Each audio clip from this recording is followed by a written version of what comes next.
Hello दोस्तों, नमस्ते, प्रणाम। हमारे यूट्यूब चैनल पे आप लोग का स्वागत है। आप लोग कैसे हैं? कमेंट बॉक्स में जरूर बताइएगा। आप लोग हम एक छोटा सा खिलौना गीत गाने जा रहे हैं, ननद भौजाई के हैं। आप लोग सुनिएगा, आनंद लीजिएगा।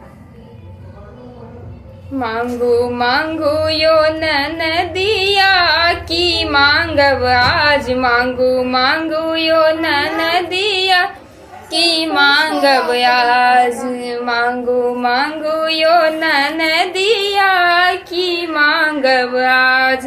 साड़ी न देव नंदी नैहर के छाला, साड़ी न देव नंदी नैहर के छाला, साड़ी के ब्लाउज निकाल देव यो नंदी की मांगब आज, मांगू मांगू यो नंदी की मांगब आज। पायल न देव नंदी भैया मोड़ देला, पायल न देव नंदी भैया मोड़ देला, पायल के घुंघरू निकाल देव यो नंदी की मांगब आज, पायल के घुंघरू निकाल देव आज नंदी की मांगब आज। मांगू मांगू यो ननदिया की मांगब आज, मांगू मांगू यो ननदिया की मांगब आज।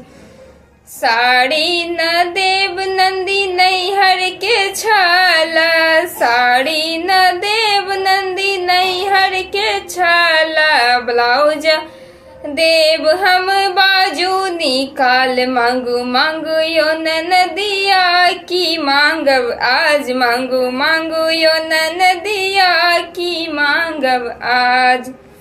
धन्यवाद। छोटा सा था।